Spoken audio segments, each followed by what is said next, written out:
This is Open to Debate. I'm John Donvan. Hi, everybody. For a special episode to mark Donald Trump's 100th day in office, a debate recorded live at Bloomberg headquarters in New York City. This one moderated by Michal Hussein, award-winning journalist and also author of 2 books, including Broken Threads. She is also editor-at-large for Bloomberg Weekend. And now, Donald Trump's first 100 days, the economic agenda. 100 days of President Trump being back in the White House have brought bold prescriptions for America's future and uncertainty on where they lead. Will it be growth and prosperity or stagnation and decline?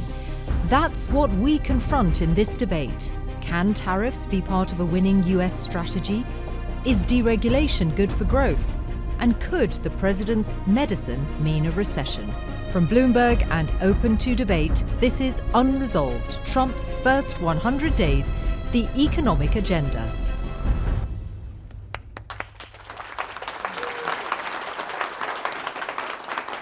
Hello, and on behalf of Bloomberg and Open to Debate, a warm welcome from me, Michal Hussein, to this discussion of the past 100 days and the economic future ahead. Through 3 key questions, we are going to look at the choices made since January the 20th and hear some very different views on what they mean. Our venue is Bloomberg headquarters in New York City, and the debaters will also face questions that come from those in our audience here. The Open to Debate Unresolved format, which you're about to see, is going to involve yes-no responses and short explanations before we get into discussion on each of the questions. So, let us meet the debaters. Please welcome all 5 of them on stage.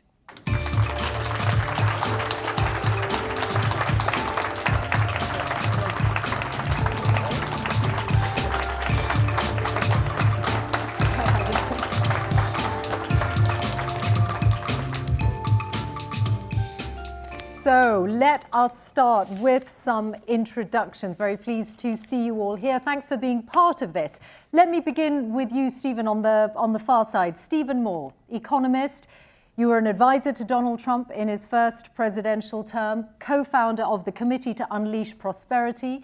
It favors low taxes, repealing regulation, reining in spending. And you are also the co-author of The Trump Economic Miracle, which was published last year. Welcome, Stephen. And next to Stephen is Mariana Mazzucato, a professor in the economics of innovation and public value at University College London, the author most recently of Mission Economy, a moonshot guide to changing capitalism, which calls for boldness and experimentation to solve the big problems of our time. Welcome, Mariana. Also with us is Jeff Ferry, who is Chief Economist Emeritus at the Coalition for a Prosperous America, which represents American manufacturers, also farmers, and it values quality employment, national security, and domestic self-sufficiency. Welcome, Jeff.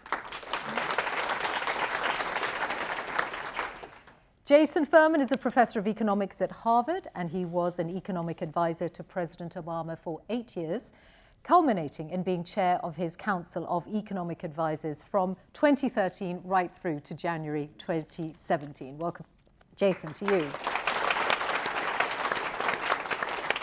And finally, very much on home turf is Alison Schrager, who's a columnist at Bloomberg Opinion covering economics, also a senior fellow at the Manhattan Institute, which believes in expanding economic freedom and is seen as a center-right think tank. She's also the author of, and I can't resist this title, Alison, An Economist Walks into a Brothel and Other Unexpected Places to Understand Risk, which is probably a whole different subject of debate. Thank you all for being here. So just a reminder, debaters, that what you're going to do, you have blocks on your podiums, and you are going to flip the block on your podium and say whether you are a yes or no in response to each of the particular questions. You are going to get 90 seconds to explain your answers to each of our main questions before we go into discussion. I'm fully expecting it to get contentious. You might even change your mind somewhere along the way, right? We are interested in the process of thought and challenge, and indeed the comparison between theory and reality. So before we get into the first of our main questions, I want to get a quick big picture sense from each of you, an opening thought, if you like. You can just answer this with a yes, no, a flipping of the block, and just a sentence to explain this. This is the opening question. Have these 100 days made the United States economically stronger? So it's the 100 days, January the 20th to now. Alison, yes or no? No. And I'm disappointed. I was hopeful, but I think by any economic metric that matters to me, not just personally as an economist, I think we're in a weaker position. Disappointed as an American or disappointed because of your background? Both. Okay, that helps set the scene, and we'll come to your reasons and to the individual questions in a moment. So, Jason Furman, have these 100 days made the United States economically stronger? Absolutely not. It is an open question, though, whether in relative terms China is now stronger after these 100 days. Okay. Thank you for that. Jeff, is the United States economically stronger? Yes, I believe it is, because we are finally focusing on our domestic economy and rebuilding the domestic economy. Okay, all to be discussed. Mariana, after these first 100 days? No, they've weakened the foundations of both the U.S. and the global economy. Okay, thank you. And finally, Stephen Moore. I'm a yes, but I will say this. The Trump came in to office and he's achieved a lot of the things already that the American people wanted, a control of the border, bringing inflation down, and some of the cultural issues like racial preferences and DEI, which are dead. And I think the American people are happy about that. But the trade wars are a problem. Okay. And just to remind you that while there's been a lot happening in these last 100 days, our debate for the purposes of these 75 minutes or so is very much the economic agenda. So thank you all very much for the responses to the opening question. Thank you. That sets the scene, essentially. This is Trump's first 100 days, the economic agenda. So let me take you to the first of our main questions, if you like. Again, you're going to flip the block. You're going to say yes or no. And this time, you're going to get 90 seconds on the clock. After we've heard from all 5 of you, that's when we'll go into the discussion. So here goes. Question 1 is, can tariffs be part of a winning U.S. strategy? Jason Furman, you get to go first on this one. I'm going to take no. There's only a debate over the magnitude of the harm that tariffs are going to do. Everyone agrees that in the short term, we're going to get higher unemployment rate, we're going to get a higher inflation rate, and that job loss will be in sectors throughout the economy. What worries me more is that all of that short-term pain is on the way to even more longer-term pain. The issue here gets slightly subtle. When you place a tax on imports, you might think you've done a wonderful thing because now Americans are going to make stuff. But when you're getting less imports, you're also going to end up with less exports. That might be because other countries retaliate against the United States, because our exchange rate changes, because we have to change resources. And so where we're going to end up is, in the long run, maybe the unemployment rate will come back down, but it was 4% before this. Maybe it'll be 4% after this. But we'll have worse jobs, fewer exporting jobs in some of the industries that we're most successful at. We'll also have worse off consumers because they'll be having to pay higher prices for lower quality things from the rest of the world. So tariffs can help small groups for targeted periods of time, but at enormous expense to everyone else, expense that can just grow over time. Okay, thank you very much, Jason Furman, for setting us off on that. Jeff Ferry, are you a yes or no to this question? I'm a yes. Tariffs can help the U.S. economy. I really couldn't disagree with Jason more on this point. I'm going to start by reading something that Sean O'Brien, the president of the Teamsters Union, posted today on X. Amazon has zero allegiance to the United States. Decades after free trade politicians sold out American workers, Amazon has built an international empire fueled by industrial slavery managed by the Chinese Communist Party. While here in the U.S., it neglects and abuses American workers. Now, the reason why Sean is right in saying that is that if you look at economic history, it's very clear that all economic growth since the Middle Ages, since Flanders' textile industry in the Middle Ages and through the Italian Renaissance and through the British Industrial Revolution, and yes, through the American Industrial Revolution, where we had very high tariffs from 1815 until 1939, the highest in the world by some measures, that drove economic growth. The reason it drove economic growth is because you need to have growth industries at home serving domestic consumers and paying high wages to domestic workers, and that magnifies the effect. And after 1945, we led the world in many industries. Globalization, beginning in the 1990s, undermined all of this, forcing American workers to compete with workers earning $3 an hour. Okay. And so tariffs are one way to resolve this problem and rebuild the domestic Your economy. 90 seconds is up, which is why I'm stopping you, and I'm going to go on to Stephen Moore. Can tariffs be part of a winning U.S. strategy? I'm going to, again, be a yes, but I find myself somewhat in the middle of where Jason and Jeff are. I agree with Jason that the freedom to trade is at the core of what economics is all about. If two parties trade together freely, then by definition, they're both better off. I don't believe that free trade has hurt the United States, but I do think that Trump is trying to use tariffs in a strategic way to force other countries to reduce their tariffs. And it is a truism that the United States has virtually the lowest tariffs in the world. And what Trump is saying is if you want access to this giant $22 trillion consumer market, which is every country needs to have access to that, especially our major trading partners, you're going to have to lower your tariffs. If he can pull this off, and I think he will because a great deal maker, the United States will be better off. In fact, what Trump is asking these countries to do, reduce their tariffs, Jason, is in their interests as well. So I think he can pull that off. If he does, it will be better for all countries. I think you're answering a question that is more about the threat of tariffs rather than tariffs themselves being part of a winning U.S. strategy. Well, look, there is no question that tariffs so far have caused turbulence in the market. We are probably going to find, but where I disagree with Jason, talked about short-term pain. I think we're certainly going to have short-term pain, but I do believe if Trump pulls this off, we are going to have a long-term gain. Okay, thank you very much, Stephen Moore, for that. Alison Schrager. I'm also a hard no. It's not like this is the first rodeo. I mean, we have a long history of tariffs not working. I mean, generally, Trump is not completely wrong when he says trading relationships are unfair. Other countries have high tariffs or barriers that act in a similar way to tariffs while we've had much lower ones. But the losers from that have been the countries that had the high tariffs. Up until a couple months ago, we were the economy that was the envy of the world, despite these so-called unfair trading relationships. That's the sort of unintuitive thing about tariffs, is if you have them, you probably are the one who's losing. So, for instance, Europe is supposed to be a free trade zone, but they have all these sort of non-tariff barriers, even amongst each other, and that's been really one of the reasons they've been slow at growth, not innovating.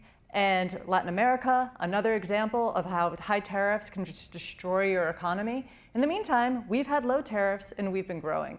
And in fact, one of the reasons we have been growing is our current account deficit also means a capital account surplus, which means that one result of this is that capitals come here. That's one of the reasons we've been funding our innovation, which is one of the reasons we have been the most successful economy. And it is true that gains have not been equally shared, that there have been problems, but tariffs are not the best solution for them. We did really fail a lot of people in America. I don't deny that, but tariffs won't help them. In fact, it will hurt the people we want to help the most. Okay, Alison, thank you very much for that. And Mariana Mazzucato. Sure.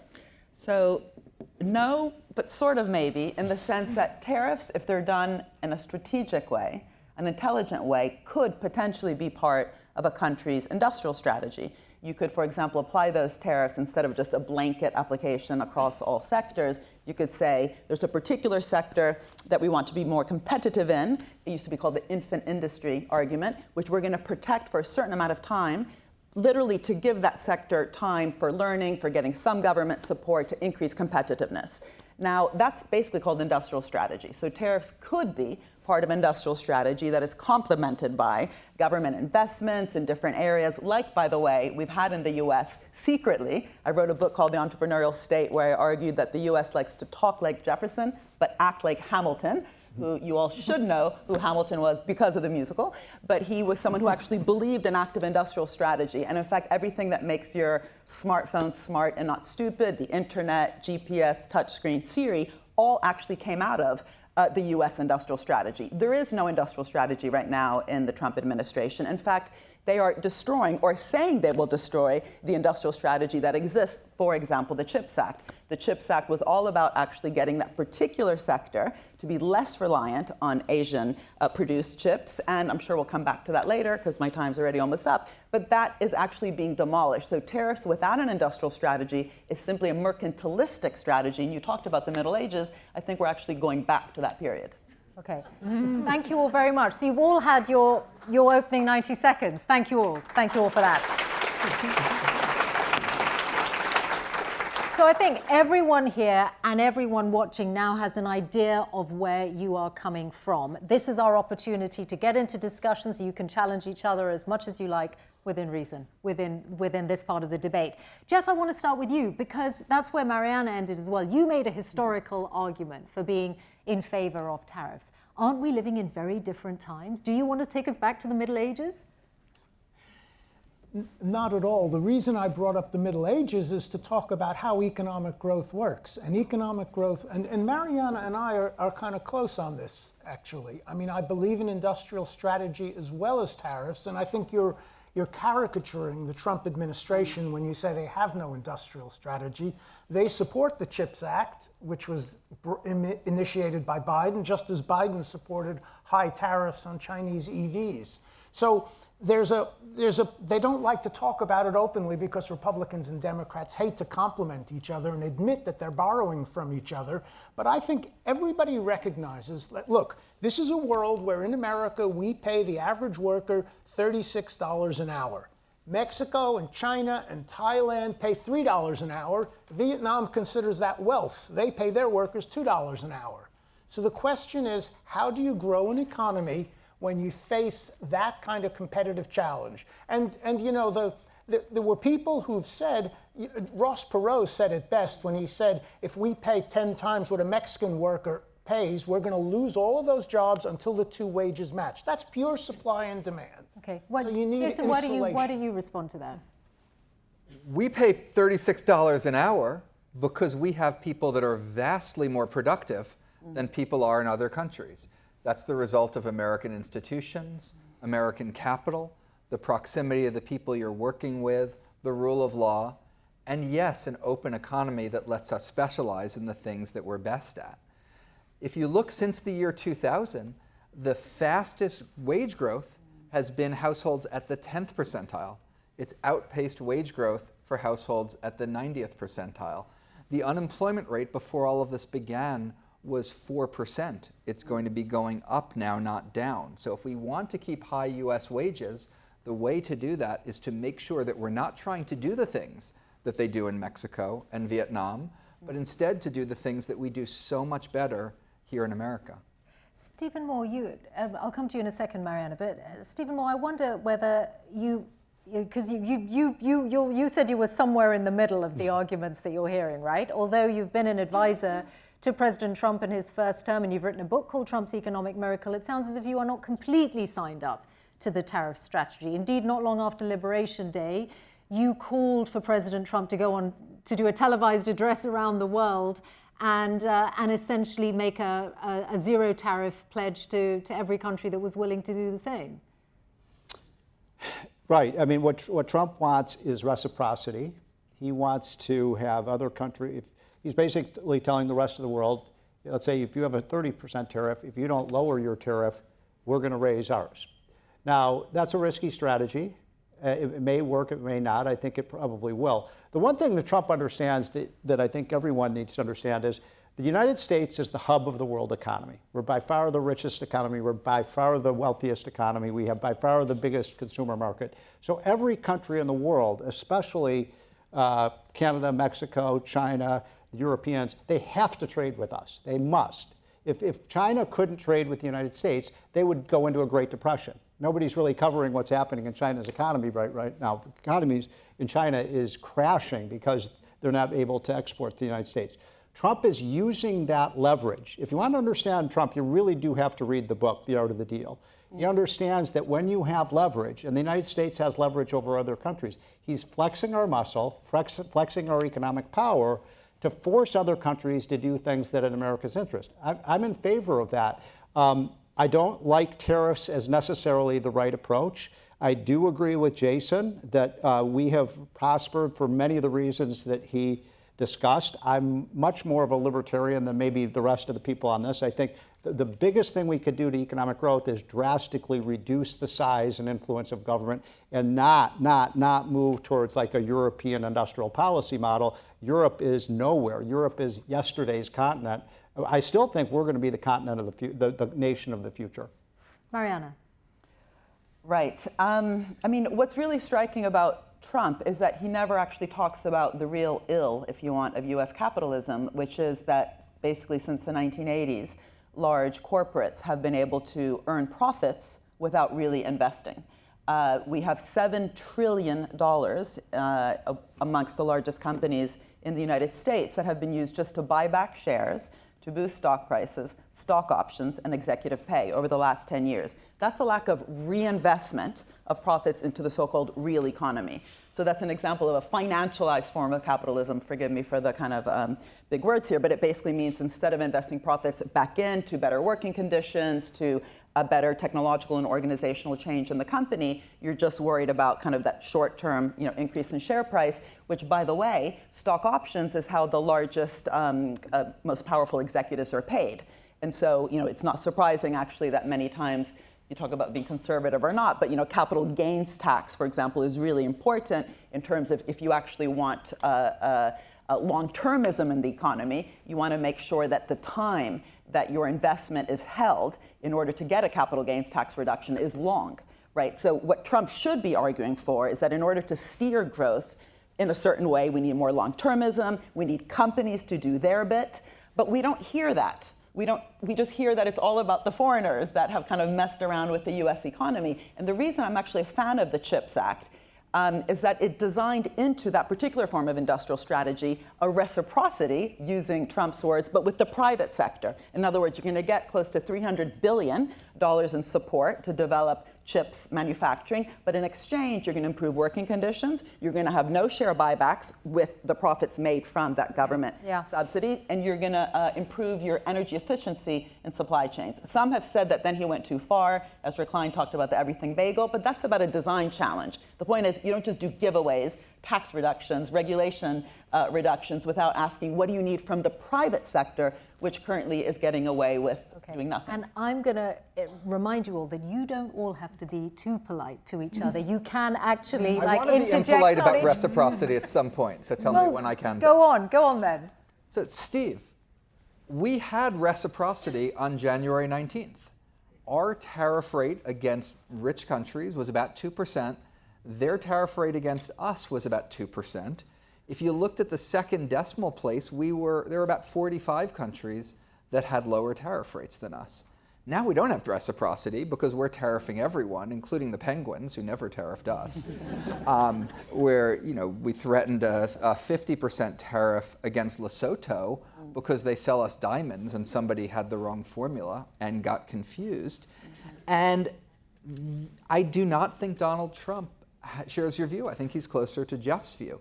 If he did, there is a way to get zero tariffs with Vietnam, Malaysia, Japan, and 10 other countries, which is to join the Trans-Pacific Partnership. He pulled us out of that. That had all those countries eliminating their tariffs to the United States. Two other big problems with him getting a deal. The IMF just updated their global forecast. They downgraded every country in the world. Their second biggest downgrade of any of the major economies was the United States. We're in a war with every country in the world. They're only in a war with us. That weakens the United States. It's going to make it harder for us to sustain this. And by the way, China can sell to lots of countries, but the stuff we get from China, we can only get it from China.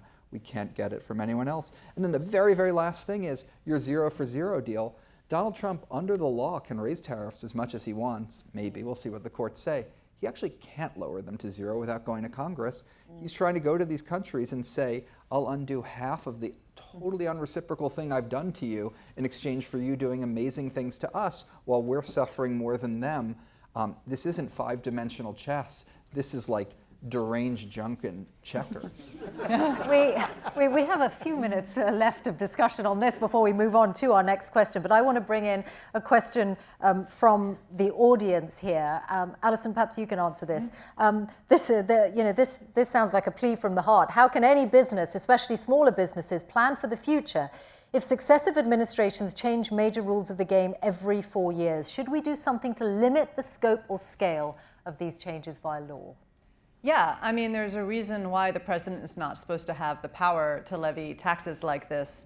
It's supposed to come through Congress. I mean, that's for a lot of political reasons that I'm hoping maybe will get rectified. I mean, one reason I'm not as upset about tariffs as a lot of other economists is I just don't believe it's going to last. It's just too stupid. Yeah. So, like, someone eventually is going to take away the keys. It might be the next president. It might be a Democratic Congress. It could be a Republican Congress if it goes bad. It could be the Supreme Court. It's just, as I said, this is the problem with having executive orders do major policies. Even if you do agree with these tariffs, they said, and I believe they're going to go away because they're just going to be too harmful, that, it does make it impossible to plan. And in some ways, actually, one of the ways I'm also a little optimistic is eventually, again, we're going to take away the keys. The tariffs are going to go away. Maybe I'm just hopeful and overly optimistic. But then that could actually reinforce the strength of our institutions and show that we're ultimately a little unpredictable in the short run, but ultimately a good trading partner. Okay. Jeff, you are the one who, out of everyone here, has more than Stephen. You've done a full-throated defense of the tariff policy. Has there been no point in which, in these last 100 days, which has given you pause? I mean, in the 2 days after the Liberation Day announcement, more than $6 trillion was wiped off the value of American shares? Right. So I actually do agree with Jason saying that reciprocal tariffs, well, he said it slightly differently, but I would say reciprocal tariffs are a red herring. This economy was built on domestic growth and domestic consumption. We made automobiles, beginning with Henry Ford, for Americans to buy. People in other countries couldn't afford to buy them. Even today, we have very few successful export industries. So for Donald Trump to say we're going to force Lesotho or some other South American or Asian country to cut their tariffs, even if their effective tariff rate was 20 or 30 or 40%, they're still not going to buy a lot of American goods. What we have to do is have a strategy that creates growth. And I'll give you an example. The most successful economy in the last 50 years is Singapore, because they've run a trade surplus every single year for 50 years now. They focus on industries that pay high wages within their country. They don't want a lot of imports, and it's a successful formula. Now, we have to figure out how we can emulate that. And of course, we start with very high wages, so we have a challenge. Jeff? But those are the lessons. Alison, Jason, I'll get Mariana in as well. I just want to quickly throw some water on our sudden interest in infant industries. They might have worked arguably in Singapore or South Korea, but it's not worked anywhere else. And everything about the way we do industrial policy suggests that we would do it a lot more like Argentina than we're going to do it like Singapore. Jason? If I look at other countries like the United States, but the mirror image, who've run large, persistent trade surpluses decade after decade, Germany is the one that comes to mind. It is way behind where we want to be. They went all in on manufacturing, all in on a trade surplus. They neglected investment, they neglected technology, they neglected growth, and they would give anything to trade economic places with the United States. I agree, yet they have greater equality and less social division and less polarization and less lurching from left to right every single year the way we do in this country. So we sort of... There's things I like about Germany, too. All right, so we're somewhat close. I was going to say that it's quite funny, if you are as conservative as you say you are, that you would even mention Singapore. I never said I was conservative. Singapore, over 70% of the land is owned by the state. That is completely actually agree. part of their housing policy. It's a mixture So you of can't public pick and and choose. Yeah, but you need to look at the system, the systemic way, if you want, that a country is thinking about its growth. So we can't look at, a tariff policy in a country and then avoid the fact that, again, the public sector owns the land, and that's how they've actually kept down the kind of, real estate bubble that we've had in the West, which caused the financial crisis. You can pick and choose, and you must, and I'll tell you why you must. If you look at Made in China 2025, it was published, or it leaked to the West in 2015, 10 years ago. They said they intended to lead the world in IT, electric vehicles, robotics, renewable energy, and a number of other industries. Their batting average is pretty close to 700 or 800. They are doing great in all those. I agree with Mariana. If we want to target an industry, we want microchips. Drones, we get our drones from China. I hate that. I'd love us to make drones in the United States. It's possible that targeted tariffs could even be part of the answer to that, but that is a very limited national security, prioritize, set goals. Don't do random blanket tariffs on every country in the world. Mariana, I just want to get a thought from Stephen in, and then we're going to move on. Well, I can settle the argument. Singapore is by far, one of they're in the top 3 of all the 150 major countries in the world in economic freedom. And economic freedom is free trade, it's low tax rates, it's very limited government and low government spending. By the way, the other country, until very recently, that was one of the top 5 countries in the world that was free was Hong Kong.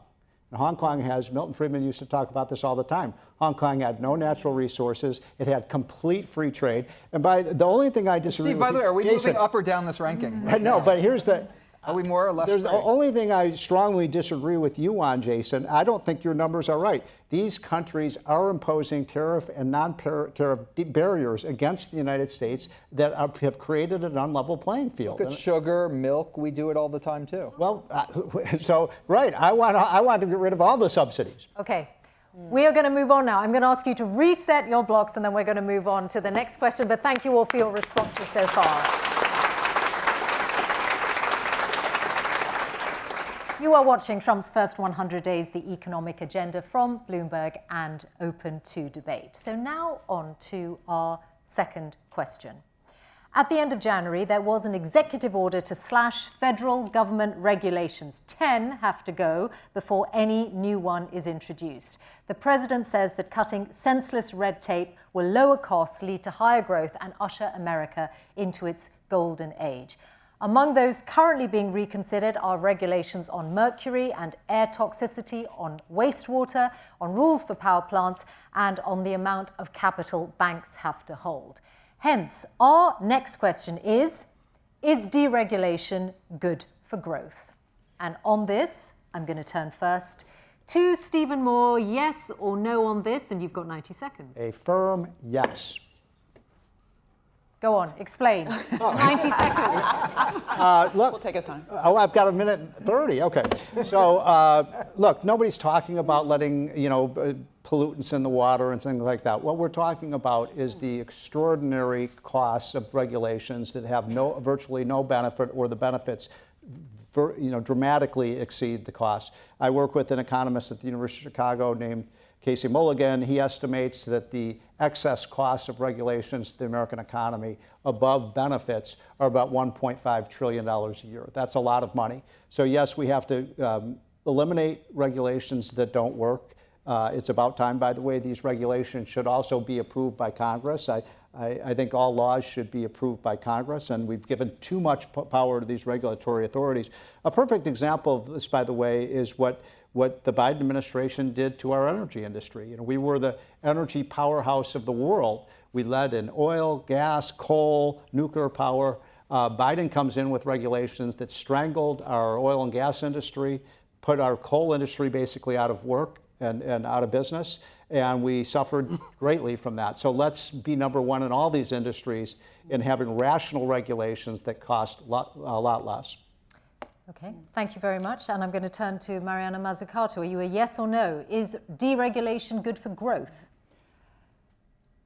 Deregulation is not good for growth, but the real question is, what are we even talking about? So you said we're not talking about putting polluted things in our waters and so on. But actually, we are talking about that. In other words, if you think of all the different sectors, whether it's life sciences, whether it's automobiles, whether it's food, right? It was actually regulations that, first of all, made those things safer. Cars crash less, medicines don't kill us, food doesn't poison us. But it actually, if it's done well, right? Because everything we're going to say is you can either do something stupidly. We just talked about how tariffs have been done stupidly. You can also do regulation stupidly. It can just become a whole list of things that you're telling the business sector what they must do, and you don't let that kind of entrepreneurship come about. But the truth is that many businesses that get government support or just are doing their thing, unless you have regulations, there's no reason to innovate and to invest. In fact, there's been some really interesting studies that have shown that smart regulation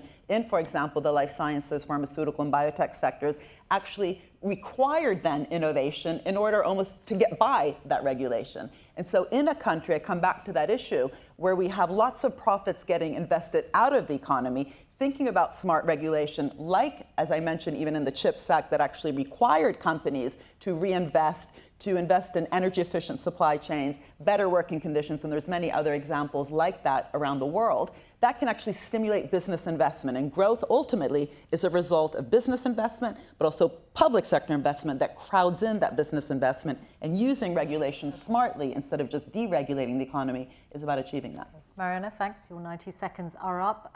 Jeff Ferry, yes or no, is deregulation good for growth? Yes, deregulation is good for growth. I'm closer to Steve on this one than I am to Mariana. One of my great disappointments with the last two Democratic administrations, including the one that my friend Jason served in, is too much attention to regulation and not enough attention to economic growth. So to give you an example, according to the mining industry in the US, it takes approximately 10 years to get a mine approved in this country. So is it any wonder we are dependent on China and other countries for rare earths, for lithium, for any number of important minerals? And it's not only the mines, it's also refining the minerals. Americans have gone into a sort of lazy mode where we're going to take years and years to examine every possible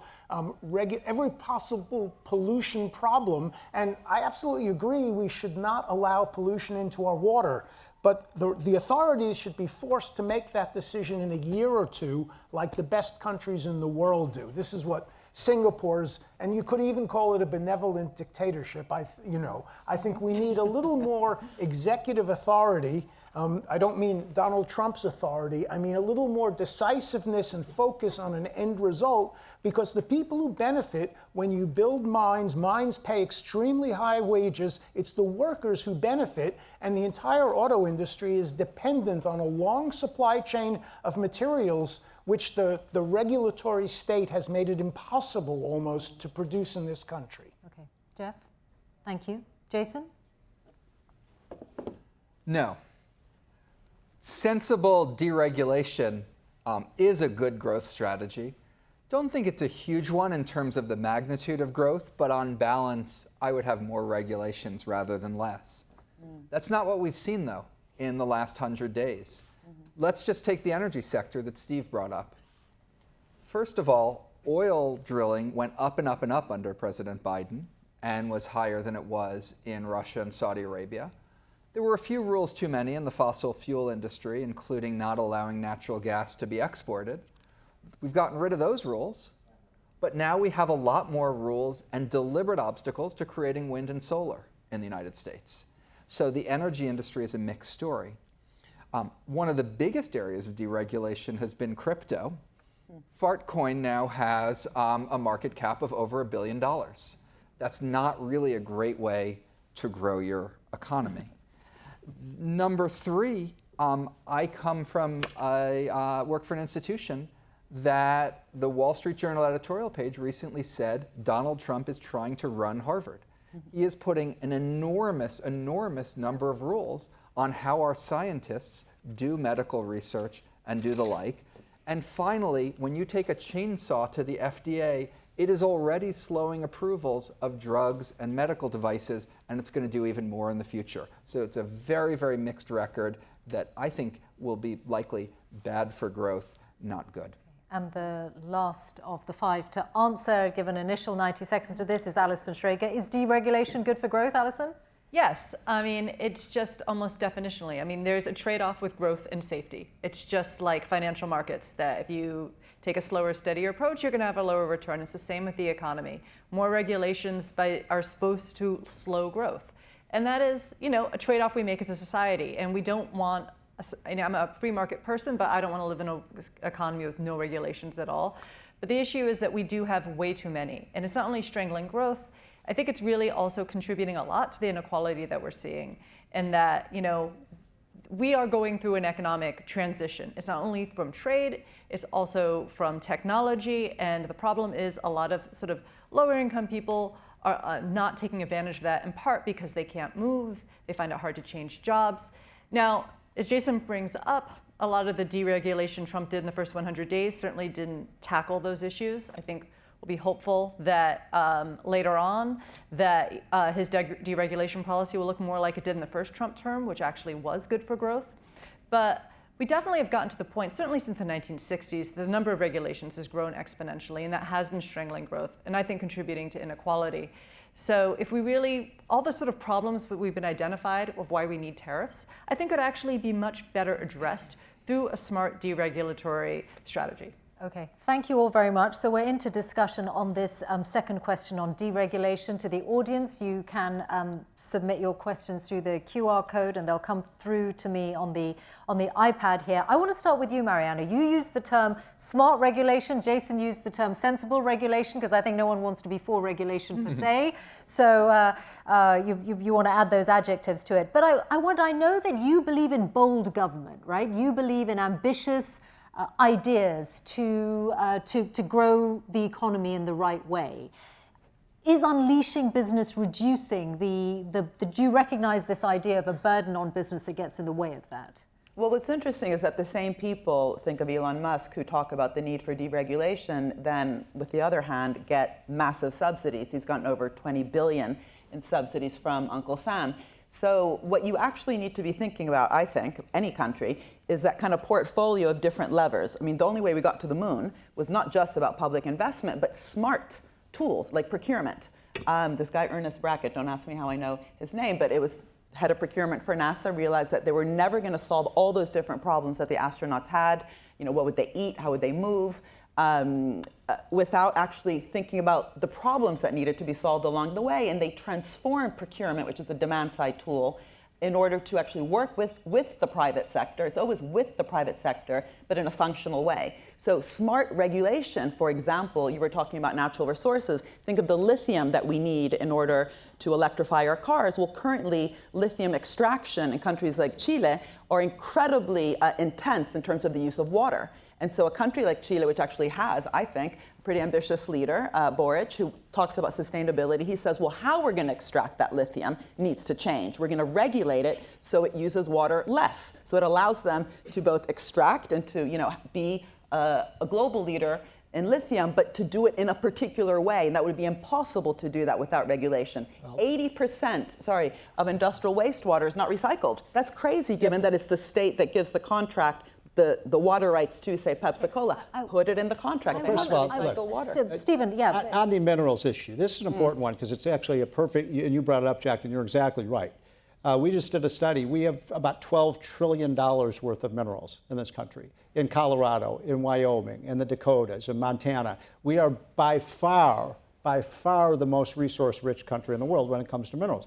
And you're exactly right, Jack. We haven't been doing virtually any mining in this country for the last 25 years. It's almost criminal. And the point is, now we have to go hand in glove to the Chinese, to the Russians, to these Eastern European countries. Please give us your lithium and these other resources that we have. It's a perfect example of how regulation strangles our economy. Stephen, and just one other quick point. Everybody keeps talking about industrial policy. We just had a massive experiment industrial policy, and it was called wind and solar power. And so the Biden administration gave about $400 billion of subsidies for wind and solar. Before Biden came into office, we had 80% of our energy in America came from fossil fuels, 80%. You know what it is today after spending $300 billion? 79%. We haven't moved the needle one iota. Somebody should say, whatever happened to that $350 billion? It's a perfect example. If you want to destroy an industry, have the government subsidize it. Okay, Jeff Ferry. Don't tell Elon Musk, he'll be poor. Stephen's making an argument for tapping into resources that have been underutilized or not accessed sufficiently. But if we look at the kinds of regulations that are in the frame right now for going, the ones that are being reconsidered, a lot of them are under the EPA. They are things like water and particulate matter and air quality and wastewater. That is what's in the frame right away. You're really happy for our children and grandchildren to not be protected to the extent that they currently are on those things?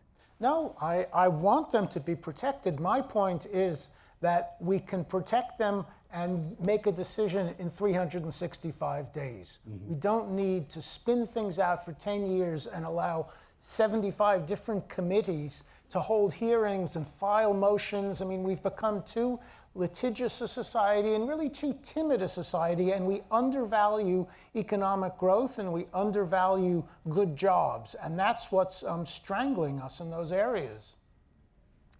Jason, you did acknowledge, I think, in your opening words that perhaps there was too much regulation in the Obama administration's time? I think we added some regulations, subtracted some regulations. On balance, I agree with Allison that some of it was a trade-off. And so we wanted to deal with climate change. We wanted to deal with risk in the financial system. We wanted to deal with lack of health access. And if you're going to give up a little tiny bit of growth, and I think it's quite tiny for all of that, sign me up for it. But the issue here with this administration is, I agree with Steve, there's too many presidents have made this stuff up on their own without Congress. But the king of making stuff up without going to Congress is the man who's sitting in the Oval Office on Truth Social making something up right now. And there's all these little wonky, nerdy things you do in the government. It's called like the Administrative Procedure Act, where you publish something, you have notice and comment, you listen, you make revisions, etc. We really tried to do that. And here, it's a favored company gets a favor, a disfavored company gets punished. Look at what happens to companies with their FCC licenses threatened. That's essentially a form of regulation. And that type of random, you're deregulating for some but not for others and doing it based on political favor, that is the characteristic that some of the least successful countries economically in the world all have. Alison, you did make the argument that deregulation is good for growth. What about risk in the financial system and rules around, for example, the amount of capital that banks have to hold? Well, I mean, you have to be very careful with regulation. I think we often think more regulation, good regulation, but it's also smart regulation. Like, for instance, after the financial crisis, we put a lot of restrictions on banks with lending. So now a lot of corporate credit is now going through private credit. So more in the shadows, less transparent. So ultimately, what we want to think about when we don't want to say we just need more regulation to make it safer. We want to think about how can we encourage the financial sector to actually just be more resilient, to hold more equity, less debt, and as I said, to have more transparency. So that doesn't mean that, if we deregulate the financial sector, that things are going to be less risky or we're going to be prone to a financial crisis. In fact, I think we've seen too much regulation actually diminishes transparency and we don't really know where all the bodies are buried. So would you be happy to roll back some more of the regulation that came in after the 2008 financial crisis? Some of it is gone already. I mean, some of it. I haven't thought of anything off the top of my head like lately with the Trump administration, but certainly, yeah. I mean, I've said I'm very concerned about how debt has largely moved out of the banking sector. I mean, right now, as I said, there's also a lot of concerns that the Treasury market is more prone to crises because banks aren't able to hold as many treasuries. So, I mean, there's a lot of, I don't know if Trump's necessarily being very thoughtful about this, but there's probably a lot of room where we could deregulate the financial sector and make it safer. Do you think he's being thoughtful about it, Stephen? So I wanted to give an example of where regulation caused a financial crisis, and that's what happened in 2008 when all the banks failed. And the major culprit of that was the government and the housing industry, because the government regulators of the banks told them you have to invest in mortgage-backed securities. Those are the safest thing you can possibly invest in, mortgage-backed securities. So all the banks had massive amounts of money invested in mortgage-backed securities because those would never fail. Don't worry, those are safe investments. And of course, what happened is there was overinvestment in housing. The very financial instruments that the banks were required by the government to buy are the ones that failed. It caused the greatest financial crisis since the Great Depression, and it was a direct result of over-government regulation. Okay, we are going back to quite a distance before even the first term of President Trump. But Jason, did you want to respond to that? Because you were part of an administration that came in then. Sorts of interesting things here. Should you let banks hold more treasuries and not penalize them with a risk rating on it? I agree with Allison on that. Did we do too much encouraging housing? Yes. We also did at the same time that we deregulated Fannie and Freddie and also weren't looking at countrywide. Within the financial system, the biggest problems we've had in the last couple of years weren't in the shadow banking sector. They were in the banking sector with Silicon Valley Bank and the like. But all of this, to me, is a super interesting, fun conversation about financial regulation. But it's missing the really key point that in the last 100 days, in very, very important respects, we've reduced the capacity of government to regulate, to approve things. Yeah. We've added new regulations. We've penalized disfavored things. This is not the path that's going to increase economic growth in our country, and it's going to hurt other goals at the same time. So it's that rare lose-lose combination. So would you say the problem is that we've added too many new regulations, not that we've taken away too many regulations? I think we've done I think, first of all, regulation, I think success depends on state capacity. And when you are going to have a regulation, we're going to have drugs and medical devices are going to need to pass a regulation, otherwise you're not going to have them. Once you have that regulation, that plus funding for the FDA is better than that rule plus no people working at the FDA to answer your mail when you submit your drug and device. Okay. Jeff, I want to close this section with a question to you. You are obviously strongly for deregulation, but it is not clear yet, is it, exactly how much of that we will have? Because the idea of the executive order is that you have to get rid of 10 regulations in order to bring in one new one. But of course, if you decide not to bring in that one new one, the 10 also stay. So we don't know what the scale is going to be at this moment in time. Yes, I would agree that we don't really know what the scale is. We can judge by Trump's first term that he is serious about deregulation. And I think deregulation is a very broad term. I mean, I do believe in regulating the financial sector because of the interdependency, even though I think Steve has a very good point that the lurching of the government from one set of rules to another set of rules helped create the crisis. I've been very clear about my views about regulating mining and how, yes, we should absolutely regulate, but we should do it in a much more systematic and aggressive fashion. Okay. So that's all I can. All right. Stephen, did you want to say something very quickly before we move on? You looked like you were about to say something when Jeff started talking. No, I think we've seen a lot of examples of where overregulation has hurt the economy. It's a red herring to say, oh, we're going to have pollution in the water and we're not going to have a financial safety system. No, nobody's talking about that. The same thing like this big debate about Medicaid. Oh, all these people who need Medicaid are going to. No, what we're saying is there's $150 billion of fraud in the Medicaid system. Sometimes the soundbite is what carries the debate. So they're going to take pregnant women off of Medicaid. No, we're not. We're just going to stop the fraud. Michelle, can I just say something super quick? Because we keep using this word like capacity or smart versus stupid, but the biggest problem right now, I think, is that there will actually be, forget the firing of public sector workers, there's going to be a massive hemorrhaging. People won't want to work in a state that is being described as the problem, that is just having these kind of blanket cuts here and there. So, smart states and good capacity can only be done if you're able to actually attract some of the top talent that want to work in the state. Okay. And Steve Chu, Nobel Prize winning physicist, was running Obama's DOE, not because he was asked to do a little carbon tax here or there, but because there was a real vision initially in terms of how to actually steer that economy in a green direction. Okay. We have the opposite of that now. I am going to now ask you to reset your block so we can move on to the next question. Thank you so far. This is Trump's first 100 days, the economic agenda, a debate from Bloomberg and open to debate. And our third and last question is about the economic outlook. Bloomberg Economics' assessment is that in January, President Trump inherited an economy with low unemployment and inflation heading back towards target. A week ago, the International Monetary Fund raised the probability of the US going into recession this year from 25% back in October to 40% now. As the markets reeled in early April from his tariffs announcement, the president said, sometimes you have to take medicine to fix something. So our question is, could the president's medicine mean a recession? Alison Schrager, you go first on this one. Flip the block, 90 seconds, yes or no? Yes, emphasis on could, because I don't think it's a foregone conclusion, but the odds of recession are undeniably higher. If you look at every economic metric, the one that's bothering me most is higher interest rates on the 10-year, no matter what Trump would like. The Fed doesn't have a lot of control over that, and that is reflecting more market risk. And that sort of, I said, increase, that sort of slows economic growth. I should clarify, by medicine, I am referring to high tariffs and strategic uncertainty, which Scott Bessent said is a key part of his strategy. So the uncertainty is also making it harder to make business decisions, to make investments, to hire new people, again, all weaken the economy. We also are going to have fewer people through less immigration, which also lowers growth. And as I said, less investment for more uncertainty.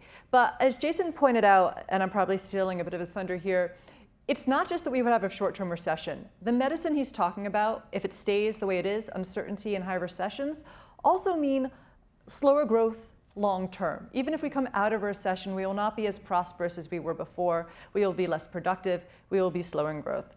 Now, I said it's not a foregone conclusion. There's still a chance we could end up with lower tariffs that are a lot less harmful to the economy.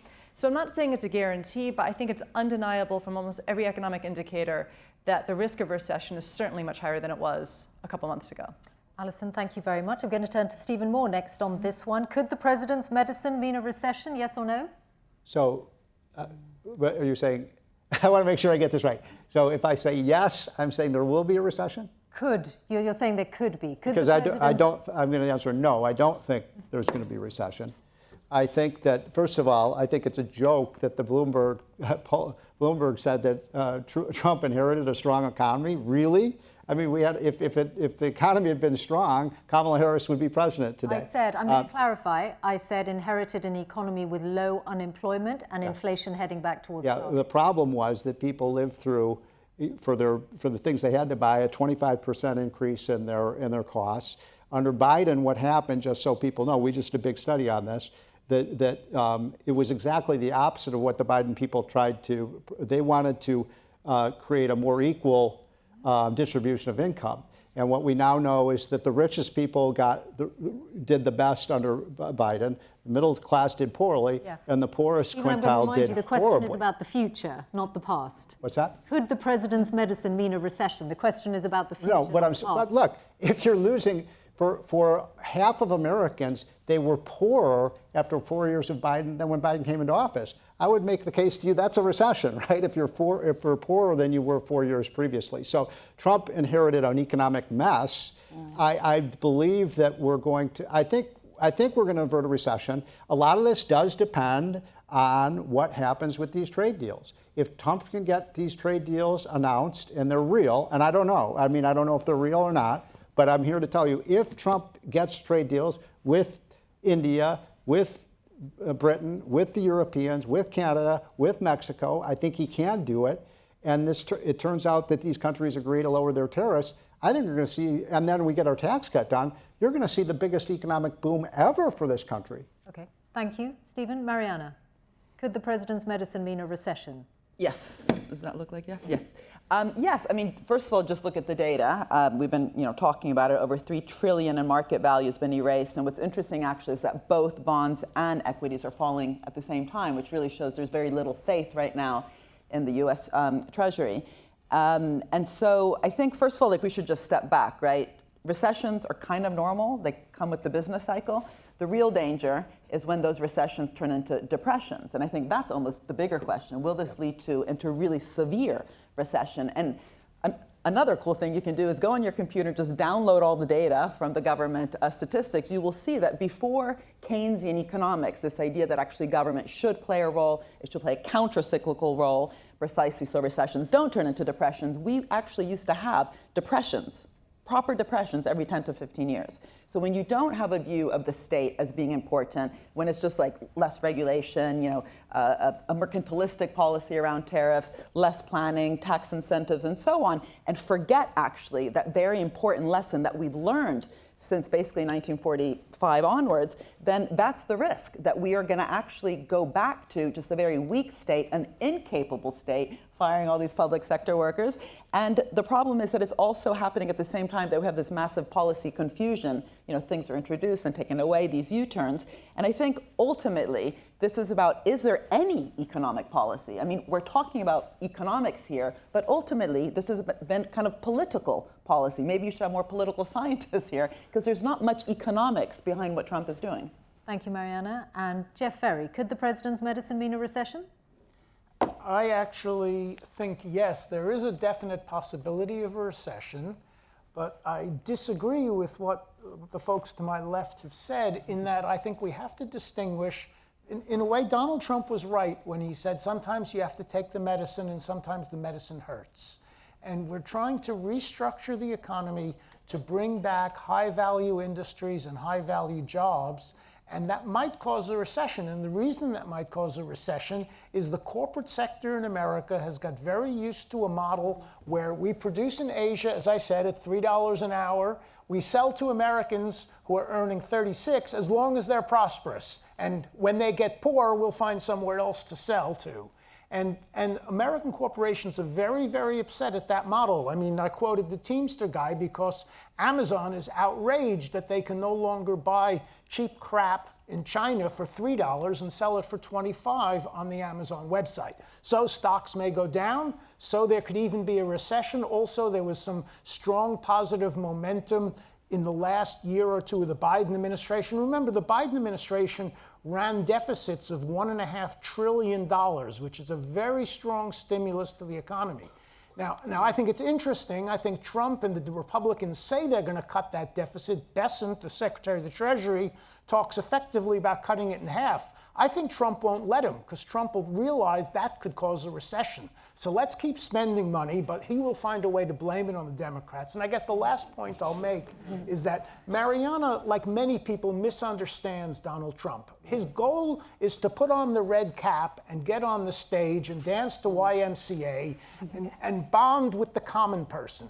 But behind the scenes, he's a very clever businessman. And when you look at the auto tariffs and you look at what's happened in the last month, and I wrote a blog about this, Nissan, Hyundai, Toyota have all said, we're going to move production to the United States. And I would bet $1 million that he had those conversations in the White House before he proposed the auto tariffs. Okay. So he knows what he's doing. But I'm Jeff, I'm not to your left. Hang on, I need to. Wait, can we come back? Can we come back to that thought? You're the this left. Jeff, we're going to come back to that thought, Stephen, because Jason hasn't had his initial response. Could the president's medicine mean a recession, Jason? Yes, except I would prefer it if we rephrased it as arsenic, not medicine. This is a very, very unusual recession. No one was talking about a recession 4 months ago. I have real criticisms of President Biden's economic policies, but we had a 4% unemployment rate, healthy job growth, healthy GDP growth. No one was talking about a recession. Now, every major forecaster has the odds above 50%. And that is entirely caused by one person and one set of policy changes. In my entire life and my reading of history, I just can't think of anything else nearly as extreme as that. The issue that we have is the level of uncertainty is insanely high. There's measures that economists have. It's higher than it was during COVID. It's higher than it was during the financial crisis. There's uncertainty about how uncertainty will matter.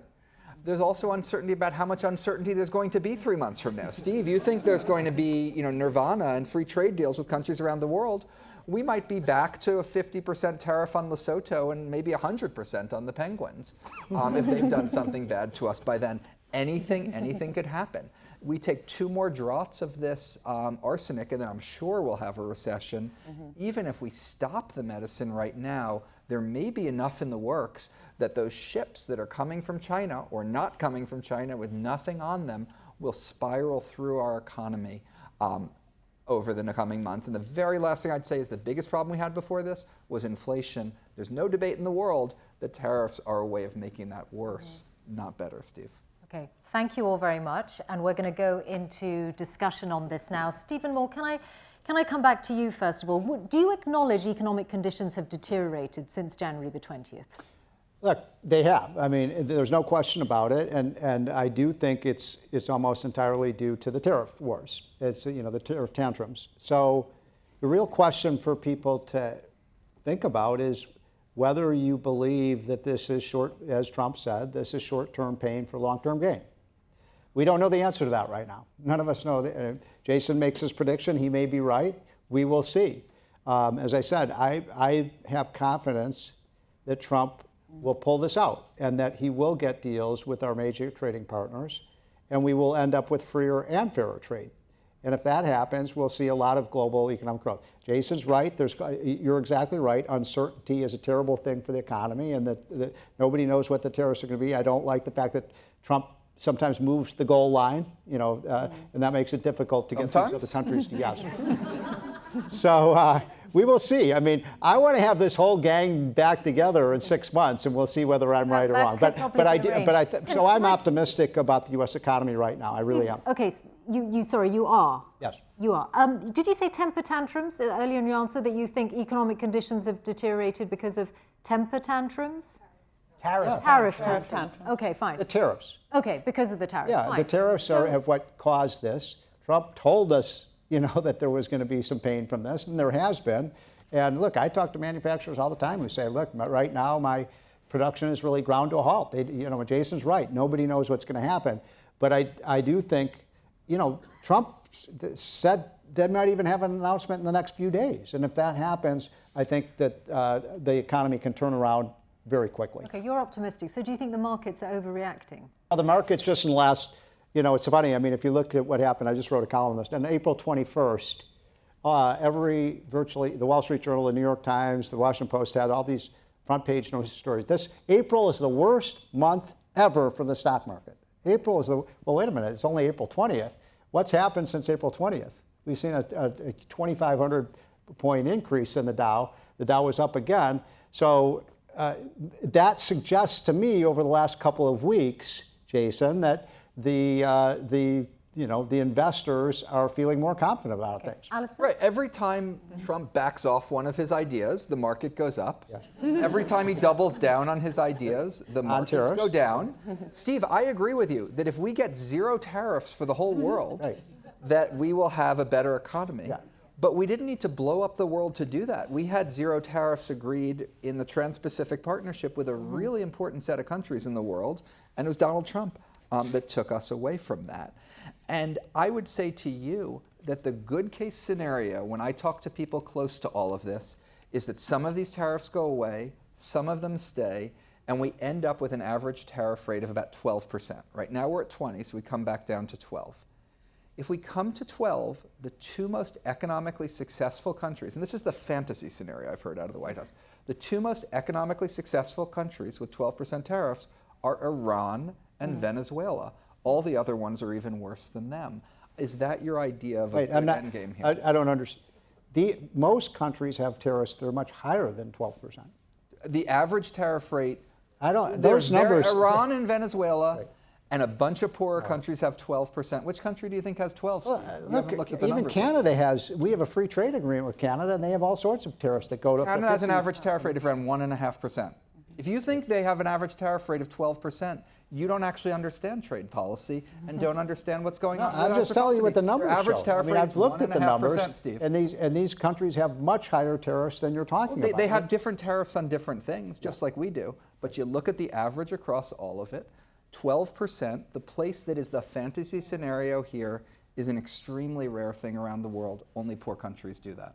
And you want us to do that. We'll have to look at the data on that. I want to bring Alison in, and then Jeff and Mariana. So, Alison, what is your response to what you've heard so far? Because you highlighted both, not only the tariffs, but the uncertainty. Yeah, which apparently is part of the strategy. I mean, I keep hoping that we'll just wake up tomorrow and be like, guess what, low tariffs for everyone, and it's going to be smooth sailing. But it's becoming clear that the sort of uncertainty is also part of the strategy, and we're not going to have good growth. We're not going to have hiring as long as there is uncertainty. So and as people have pointed out, that even if we do get a good deal, how stable does that feel, right? It was done by executive order, or it could change day to day, or I mean, even, under the first Trump term, he did get a really good trade deal. I was at first skeptical they would improve upon NAFTA. He actually did improve it with USMCA. And apparently, some trade is still going through that, but it's not even clear which one. It's not even clear he's even honoring that. So while I'm still hopeful that we'll end up with lower tariffs than we started, that's just seeming more and more likely because uncertainty seems to be a big core part of that strategy, and that's very corrosive for economic growth. Okay. Jeff, you said that yes, the president's medicine could mean a recession. You seem to be suggesting that in order to, with the aim of fixing the economy, that recession would be worth it. Is that what you think? Yes, I do. I mean, I agree that there is a lot of uncertainty in the economy today, and I wish that there was less and that Donald Trump would be more explicit about his goals. And like Mariana, I think that tariff policy ought to be targeted at specific sectors.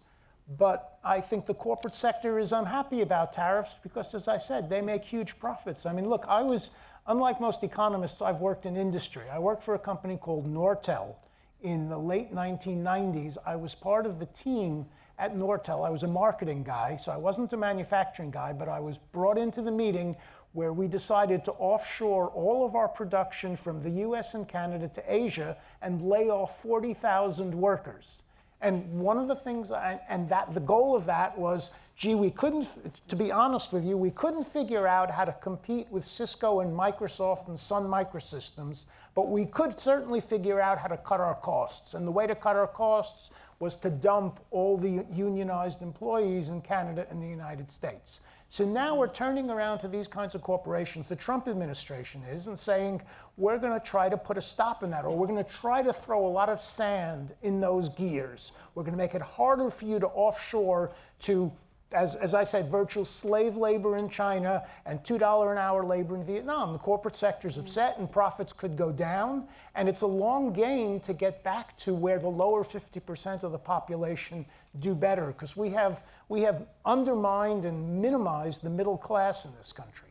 Mariana, can I ask you to respond to that and whether there is anything in what Jeff is saying that you would agree with? What do you think of the offshoring and the decline of American manufacturing? Well, first of all, it's quite interesting that the companies that are getting exempt, right, in terms of Apple and Microsoft, I mean, those are precise. So if you look at what we're hearing, including in different surveys, is that it's actually the small, medium enterprises that are getting the most hit.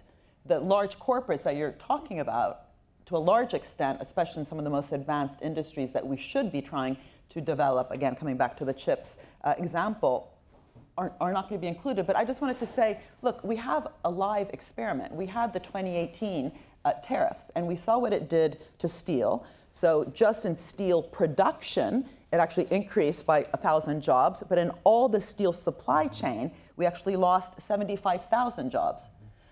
Because of all the costs. Similarly, with agriculture in the first term, the Trump administration actually authorized, I have the numbers here, $61 billion in emergency relief payments to cushion the farmers from the impact of tariffs. That was an amount roughly equivalent to all the tariff revenue collected from the US businesses. So I always come back to this point. It makes little economic sense. And then he talks about the External Revenue Service, right? In other words, that somehow he's also going to decrease tax for everyone, and then through the tariffs, that's going to make up the income. It makes no economic sense, literally the math of it. So last year, the IRS, Internal Revenue Service, took in close to $3 trillion, and we imported at the same time $3.3 trillion in imported goods. So literally, if we reduce tax to the level he is saying, we will actually require 100% tariff across the board to fill up the coffers of the so-called External Revenue Service. I just think we literally, I don't know if you need economists here. There is no economics behind this. There's no math, by the way, so don't get any mathematician here either. You literally just need political, I don't know, or psychologists, psychiatrists. Do that. The next debate, definitely. Okay, we're nearly out of time. Jeff Ferry. I just want to comment on one thing that Mariana said. This is the myth that the steel tariffs led to the loss of 75,000 jobs is a myth and a crime perpetrated by economists using a deadly weapon called regression analysis. With regression analysis, you can prove almost anything you want to see. What really happened with the 2018 steel tariffs is the U.S. market share in steel rose by 10 points. The leading U.S. steel company, the steel industry, you have to understand, has two excellent companies at the technological cutting edge, and one in the middle, and then one loser. The loser is U.S. Steel. The winning companies opened about 12 new steel mills, each of them employing 300 to 500 people. Steel prices rose, according to the International Trade Commission, by 2.4% in the United States as a result of the 25% tariff. We've seen this again and again, that U.S. prices rose by a tiny fraction of the headline value of the tariff. So to find 75,000 jobs that were eliminated, by the way, there are dozens of steel manufacturers in our organization and steel buyers, and they all love the steel tariffs. It's almost the #1 reason why they... That wasn't a very persuasive argument for trying to cause a recession, which is what's going on right now. One last thing before I know we have to break up, but Jason, in 2017 in Ottawa, this happened. The G7 meeting happened, and Trump said at the end of that, it's been validated by news reports, and I've talked to Trump about this. He said to all the world leaders, we'll go to zero on tariffs if you do. And you know what? The Japanese, the Europeans ran out of that room as fast as they could. He pulled out of a deal with Japan to do that, Steve. No. He pulled out of a deal. They ran away from the deal. So how can you... Is there anybody who really actually believes that we have lower tariffs than the rest of the world? You're not even including the fact the first thing that happens when we sell something to Europe is they slap it with a 15% tax right at the border through their value-added tax, which is something we don't have. We have an income tax, not a value-added tax. Not a single economist on the planet Earth who thinks a value-added tax is a trade distortion. It's a tax. It's on the things they make there and the things they import. Jason, it's a tax on our exports. It's a tax on our exports. On Earth who understands economics, who thinks what you just said. I know that's what all the OECD... There are not two sides of this issue. It's two sides of the We're calling the doctors in next. Okay. Thank you all very much. That is all we have time for. There is full coverage of these past 100 days and the economic agenda as it continues across Bloomberg News. I'd like to thank our debaters, Jeff Ferry, Jason Furman, Mariana Mazzucato, Stephen Moore and Alison Schrager. And I'd like to thank the teams at Open to Debate and Bloomberg who made this happen through our partnership, and to thank all of you for being here and for watching wherever you are in the world. Thank you all. Goodbye.